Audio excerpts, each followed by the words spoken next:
ಕೆಲಸ ಇಲ್ಲ, ಸಂಬಳ ಇಲ್ಲ, ಬಾಡಿಗೆ ಕಟ್ಟಿಲ್ಲ, ತರಕಾರಿ ಇಲ್ಲ, ಹಾಲಿಲ್ಲ, ಸ್ಕೂಲ್ ಫೀಸ್ ಕಟ್ಟಿಲ್ಲ, ಮನೆ ಕಟ್ಟಿಲ್ಲ, ಸೈಟ್ ತಗೊಂಡಿಲ್ಲ, ಬಂಗಾರ ಇಲ್ಲ.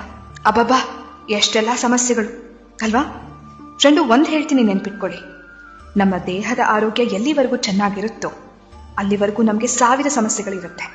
ಯಾವಾಗ ನಮ್ಮ ದೇಹದ ಆರೋಗ್ಯ ಕೆಡುತ್ತೋ ಆಗ ಉಳಿಯೋದು ಒಂದೇ ಸಮಸ್ಯೆ, ಅದು ಆರೋಗ್ಯ ಸಮಸ್ಯೆ.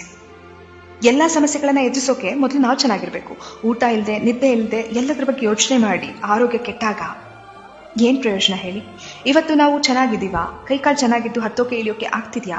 ಖುಷಿ ಪಡಿ, ದೇವರಿಗೆ ಕೃತಜ್ಞತೆ ಹೇಳಿ. ಆಮೇಲೆ ನಿಧಾನವಾಗಿ ಕೂತು ಎಲ್ಲಾ ಸಮಸ್ಯೆ ಎದುರಿಸುವಿರಂತೆ. ಹೇಗೆ ಬದುಕು ಕಟ್ಕೋಬೇಕು, ದುಡ್ಡು ಹೇಗೆ ಮಾಡಬೇಕು, ಕಾರ್ ಹೇಗೆ ತಗೋಬೇಕು, EMI ಕಟ್ಟಬೇಕಾ, ಆಮೇಲೆ ಯೋಚನೆ ಮಾಡಿ. ಆದ್ರೆ ಅದೆಲ್ಲದಕ್ಕಿಂತ ಮುಖ್ಯವಾದದ್ದು ಸರಿಯಾದ ಊಟದ ಕ್ರಮ, ನಿದ್ದೆ, ವ್ಯಾಯಾಮ, ಮನಸ್ಸು ದೇಹನ ದೃಢವಾಗಿಟ್ಕೊಳ್ಳೋದು. ಯಾಕೆಂದ್ರೆ ಆರೋಗ್ಯ ಸರಿ ಇಲ್ಲ ಅಂದ್ಕೊಳ್ಳಿ, ನಾವು ಇದ್ಯಾವುದ್ರ ಬಗ್ಗೆನೂ ಯೋಚನೆ ಮಾಡಕ್ಕೆ ಹೋಗಲ್ಲ ಫ್ರೆಂಡು. ಮತ್ತೆ ಯಾವಾಗಪ್ಪ ಹುಷಾರಾಗ್ತೀನಿ, ಮೊದಲಿನ ತರ ಯಾವಾಗ ಆಗ್ತೀನಿ, ನನ್ನ ಕೆಲಸ ನಾನೇ ಯಾವಾಗ ಮಾಡ್ಕೋತೀನಿ, ಎಲ್ಲ ಕಡೆ ಯಾವಾಗ ಓಡಾಡ್ತೀನಿ, ಇಷ್ಟಪಟ್ಟಿದ್ದು ಯಾವಾಗ ತಿಂತೀನಿ ಅನ್ಸುತ್ತೆ. ನಿಮ್ಮ ಆರೋಗ್ಯವನ್ನ ಜೋಪಾನವಾಗಿ ನೋಡ್ಕೊಳ್ಳಿ. ನಿಮ್ಮ ದೇಹವನ್ನ ಪ್ರೀತಿಸಿ, ರಕ್ಷಿಸಿ, ಆರೈಕೆ ಮಾಡಿ. ಇವತ್ತು ನಿಮ್ಮ ನಿಯಂತ್ರಣದಲ್ಲಿರೋ ನಿಮ್ಮ ಆರೋಗ್ಯ ಎಷ್ಟು ಅಮೂಲ್ಯವಾಗಿದೆ ಎಂದು ಬೇಗ ಅರ್ಥ ಮಾಡ್ಕೊಳ್ಳಿ.